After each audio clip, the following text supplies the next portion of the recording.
This is the Bahamas Tonight, the Northern Edition. Good evening, all. I'm Shashina Roll. As always, it is so great to have you with us. Topping the news, the Grand Bahama Health Services making changes that should enhance the quality of health care on the island. The implementation of the Freeport Community Clinic in the outpatients department comes as good news. This clinic should help to reduce the demand placed on the hospital. A new area in the Rand Memorial Hospital, specifically for non-urgent complaints, officially opened on Monday morning. Administrator for Grand Bahama Health Services, Sharon Williams, says the aim of the new facility is to improve services to the public and shorten the hours that patients who do not have life-threatening illnesses have to wait to see a doctor at the accident and emergency room.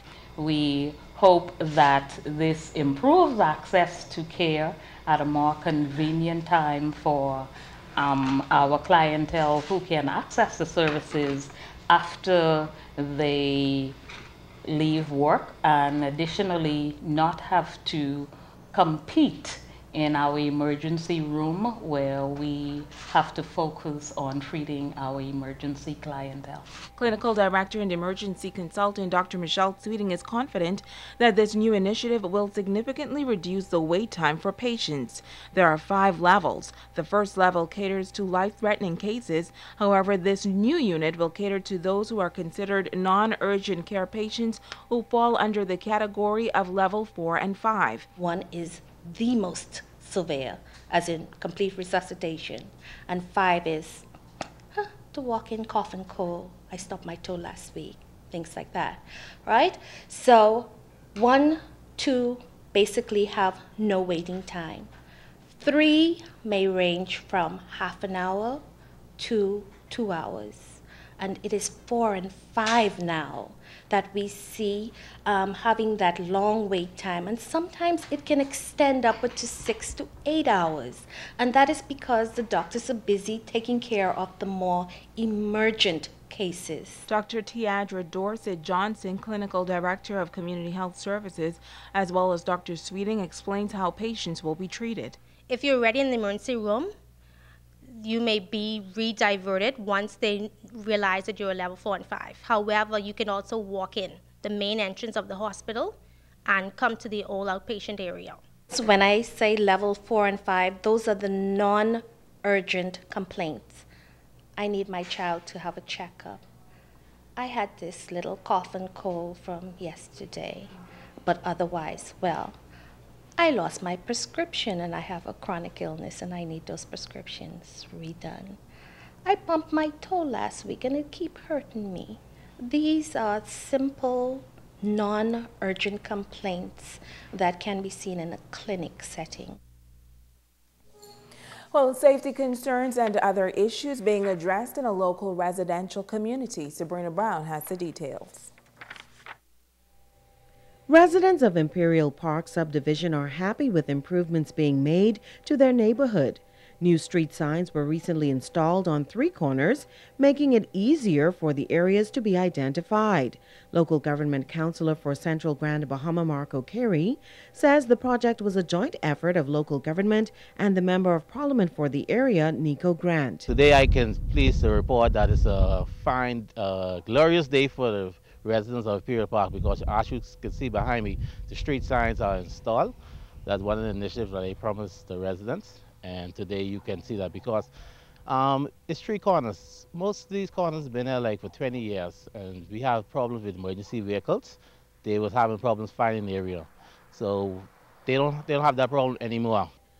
A lot through Alexis Drive with overgrown bushes that was becoming a growing concern is being cleared. A couple months ago, the council had taken an initiative to clean up throughout the city of Freeport, and Alexis Drive is one of them, because you have a vacant property just adjacent to a couple homes that was being overgrown, and persons has been throwing bottles and their trash in the yard, and persons used to be just in the bush just watching. So the council are taking that initiative to clean on the property also. Residents are happy with the work being done to enhance their quality of life. I just like to thank Marco for assisting with the street sign, because like you said, when I directing people through here, the only thing I have is the hole in the wall.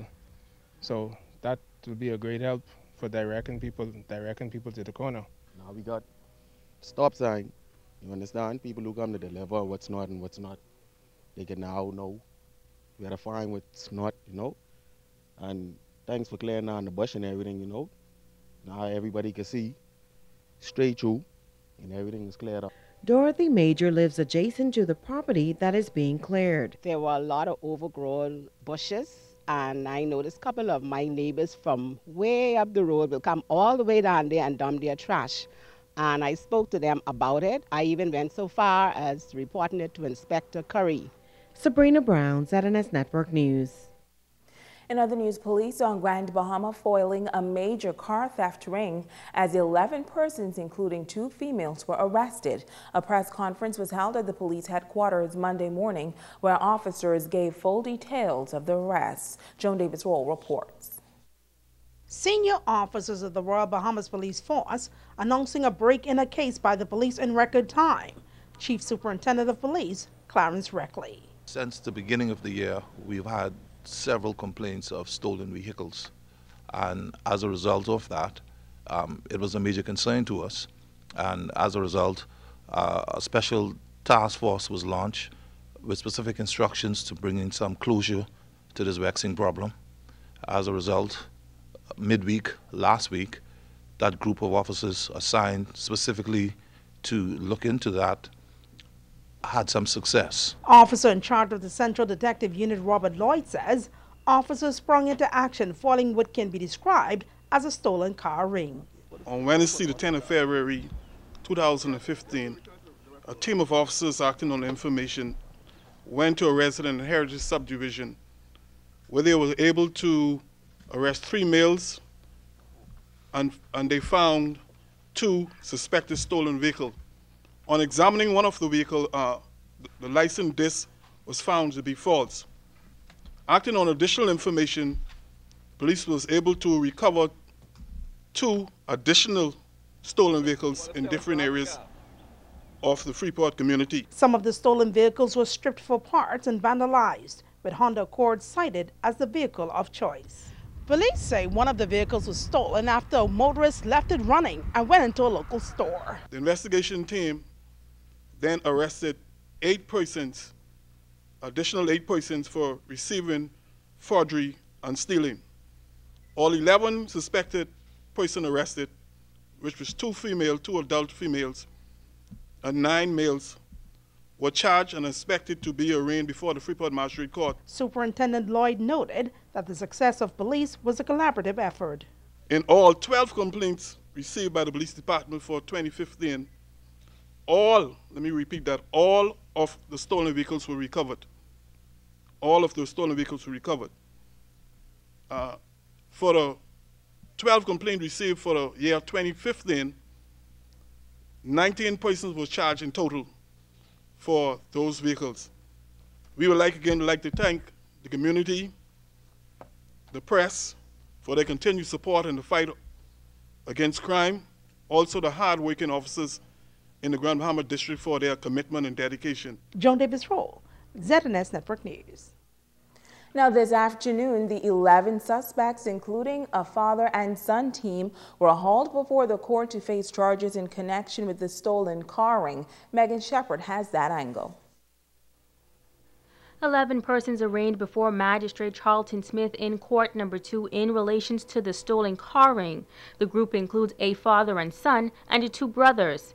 Calvin Fox, 31, of Bahamian Arms, was charged with forgery. He pled guilty and was fined $3,000 or 6 months in prison. The 2 brothers were arraigned on separate charges. 21-year-old Dwayne Adderley of Heritage Subdivision pled not guilty to stealing, while his younger brother, 19-year-old Devontae Adderley, pled not guilty to fraud. They were given bail in the amount of $3,000 with 1 surety. Hudson Roberts, 27, of Caravel Beach, 24-year-old Ethan Duncombe of Sergeant Major Road, and 19-year-old Dejan Cox of Pioneers Loop were charged with stealing and receiving. The trio pled not guilty, bail was denied, and they were remanded in custody until April 27th. Cox's father, 37-year-old Dion Cox of Pioneers Loop, was charged with receiving. He pled not guilty and was given bail in the amount of $5,000. Two females, 18-year-old Wendy Benes of Gambia Drive and 24-year-old Marva Williams of Caravelle Beach, were both charged with stealing. They pled not guilty. They were granted bail in the amount of $5,000 with one surety. 20-year-old Julio Castillo of Queens Cove and 22-year-old Akeem Bevins of Pioneers Loop were charged with stealing and receiving. They were given $5,000 bail as well. All 11 suspects are scheduled to return to court on April 27th for the beginning of a trial in connection with the alleged stolen car ring on Grand Bahama. Megan Shepard, ZNS Network News.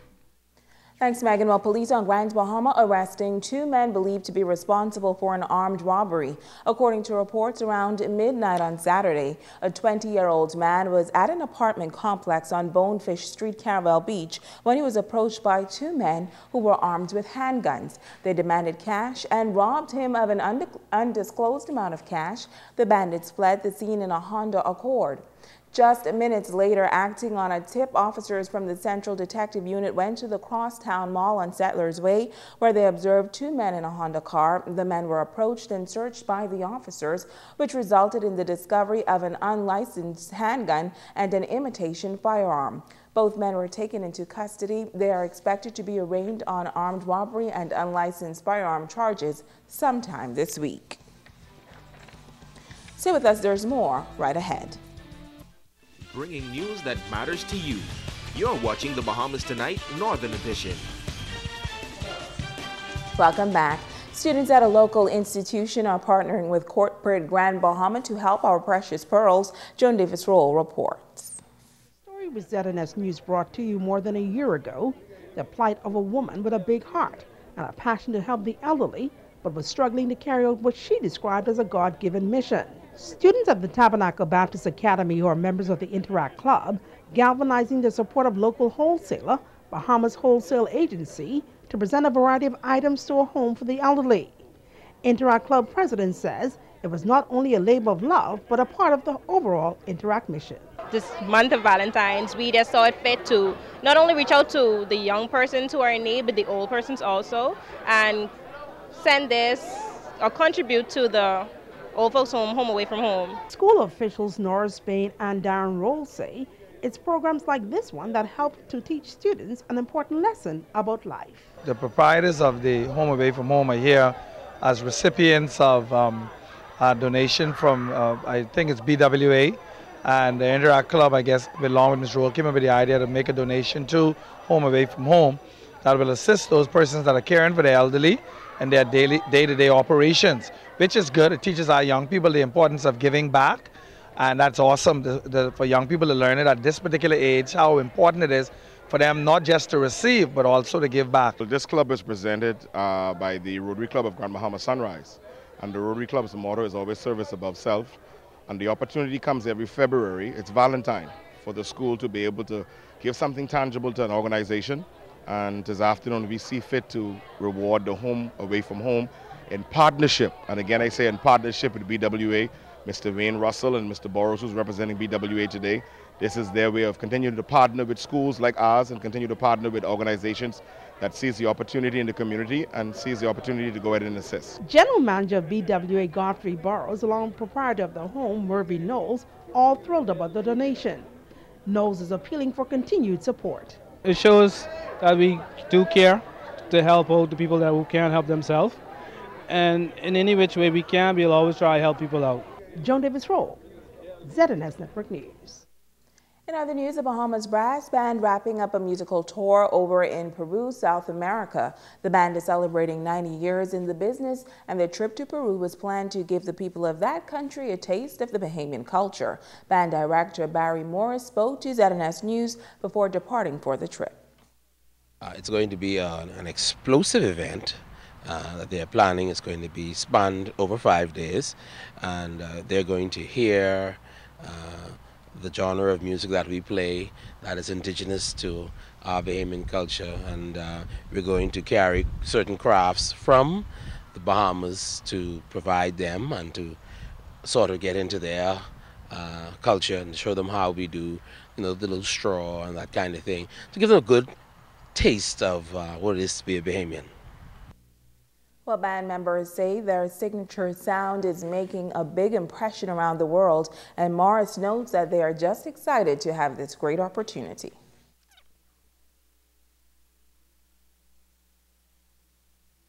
Anytime you get an opportunity to share the message that the band brings, the life of a Christian, how to, open your heart to the Lord, and particularly men, because the band is a men's fellowship.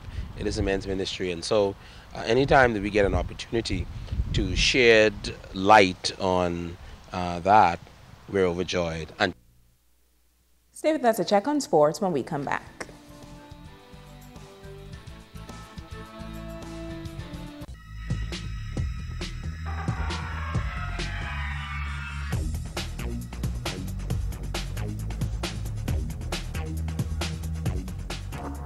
Topping sports on this Monday evening, the Hugh Campbell basketball tournament started today at the AF Adderley Gym in New Providence, with the Family Island teams starting play on Wednesday. But the Grand Bahama teams are passing on this year's tournament. Megan Shepard explains.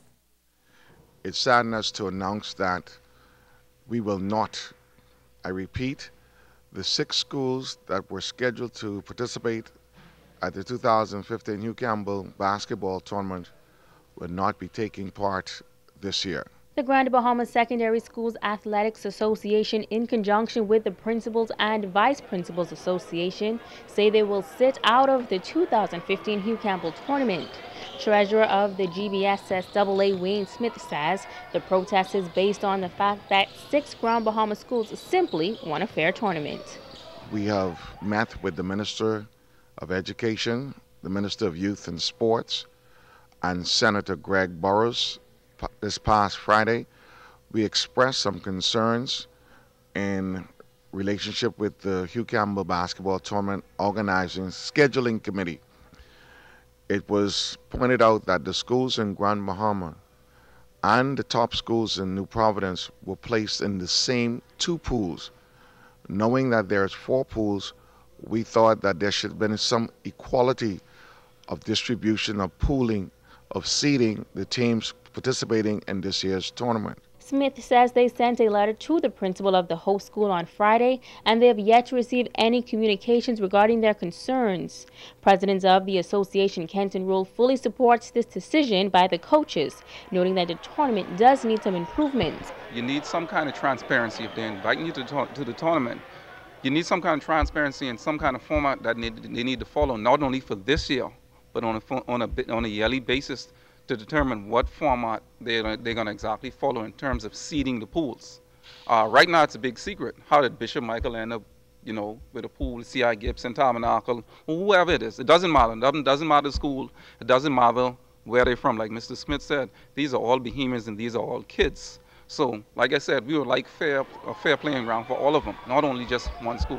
Roll adds that the lack of transparency can cause the tournament to seem a bit controversial, along with another major factor. Another thing is I don't think they have anybody to answer to. So therefore, the respect for even in the Providence team or the Grand Bahamian teams or the teams from Albuquerque or Luttra, the respect is not there. As early as today, they tell you if y'all want to come, come. If you don't come, we really don't care. You understand? And that's how we feel about it. If I'm inviting you to my house, I'm going to make you feel comfortable as possible. If I don't want you to come, though, I'm not going to make you feel comfortable. I think that's what's happening with us with them right now. Megan Shepard, ZNS Total Sports. Also in sports this evening, the senior boys basketball champions crowned in the Derek Nesbitt and Obie Wilshcombe League. Let's go courtside to the St. George's Gym for Game 3 with Ricardo Lightbourne. The Tabernacle Falcons looking for another senior boys title. The Sunland Baptist Academy Stingers simply looking for their first, and they are focused. The Stingers simply gave the fans in the stands much to cheer about, and they are rocking. Falcons ball and a good look at the deuce, Franco Miller Jr., but watch Andrew Roker take exception with the block. Sunland ball. Watch Nero Bethel work for 2 of his 10 points off the fast break. Raheem Lang with the rock and the dish to Kano Moss. The baseline move, he had 14 points. but Sunland was on point, and point guard Bethel splits the Falcons' defense for the basket. The Falcons playing with pride. Cedric Delancey taking it right to the hoop with authority. 62-43, the Stingers of Sunland there in the driver's seat. Here comes Sunland taking the action right at those Falcons. Travis Marsh and Tyler Davis with the baseline move. He had a 9-point ball game. Tabernacle kept pressing and get back to the game. Turning over here, Delancey will also get the finish. Here comes the Stingers, and looking at a run and the clock running out. Jamaica Russell will get the pick in the basket. Russell missing in action, only 2 points in this game. Tabby with the final shot in the game. That's off for Raheem Lang, who had 19 points as Sunland won it 64-51, and they've got the senior boys title.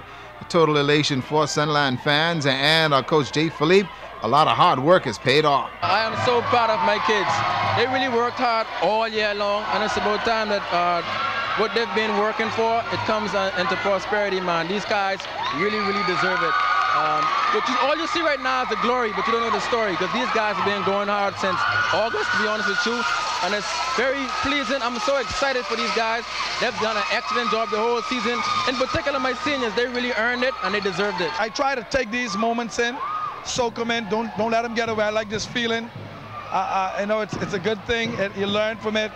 You never learn how to become a champion until you learn how to deal with defeat.